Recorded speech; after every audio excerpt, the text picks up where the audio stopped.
All right, to help break it all down, we're joined by Misty Marris, a trial attorney and legal analyst. Okay, first of all, she said, most of the time I checked the ammunition.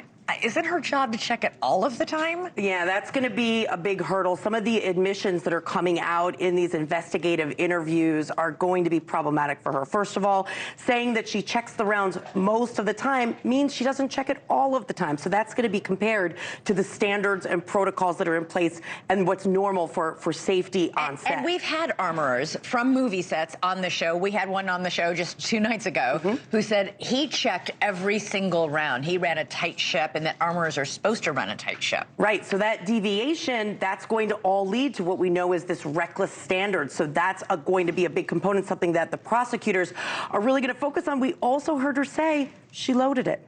She loaded the gun. So that's also another admission that's coming in through her without her actually taking the But she's stance. asked where that gun was before the shooting, and she says Alex had it, which is Alex Hall. He's one of the assistant directors. And then it was on top of the props cart. Right, so Alex Hall, he pled guilty, as we know, so he's going to be testifying for the prosecution. But having it on top of the props cart, see, they're talking about when it could have been tampered with. Exactly. That's all part of prosecution's theory. So that's not great for her either. So sure, somebody could have had access to it, but also she's supposed to ensure that they're secure during the time on the set. So it's a problem either way. All right, so the defense revisited this sabotage theory today, and this is that the shooting happened right after a group of disgruntled crew members had staged a walk-off on the set. I believe it was the very morning of the shooting or the day before the shooting. Yeah, the evening before. The evening before. They walked off because they felt like they were being forced to work very, very long hours, that safety was being sacrificed on set. It's a theory that Gutierrez-Reed was originally asked about in 2021. Let's take a listen.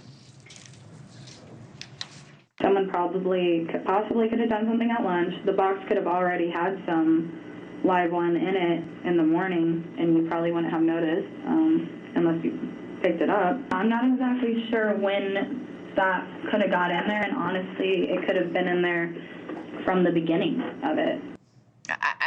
I'm not sure I've ever understood this suggestion that it was sabotaged by disgruntled crew members. To what end? Yeah, first of all, that interview really is at odds with that, right? Because now she's kind of admitting that, well, there could have been live rounds in there, which is a problem for her. But to your point, Elizabeth, I've always thought that theory, it's such a stretch for the jury to believe that the crew is going to be so upset that they replace live rounds and then whoever does that just lets this tragic incident occur, that it's loaded and the gun is fired.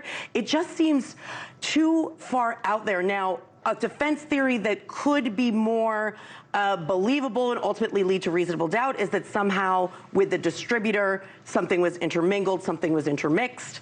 She would still have to get over that hump of, well, was it checked, regardless of what was in those boxes before the gun was loaded. So complicated factual scenario. And by the way, when she says she checked each of these rounds by shaking them, is that a reliable way to check and see if a bullet is a dummy or a live one? So what's going to happen? We know that there's going to be expert testimony, and we're going to have armorers, just much like the great people that came onto the show, and they're going to talk about what the protocols, procedures, and what safety measures are required of armorers on the set, and whether or not that's sufficient. I think what we're going to hear, probably battle of the experts between the prosecution and ultimately defense. By the way, that witness is going to be her stepfather, a very, very well-known and well-respected armorer. Only a few seconds left. You and I have both been struck by the fact that we both thought, no way Alec Baldwin will be found guilty. This trial has raised a few doubts about that. Yeah, raised a few doubts. We're hearing about the set. We're hearing about the obligations of the producers. We also heard today about the gun. It could not have fired without the trigger being pulled, a central part to his defense. And he has denied pulling that trigger. All right, Misty Marris, always great to talk to you. Thanks so much for being here.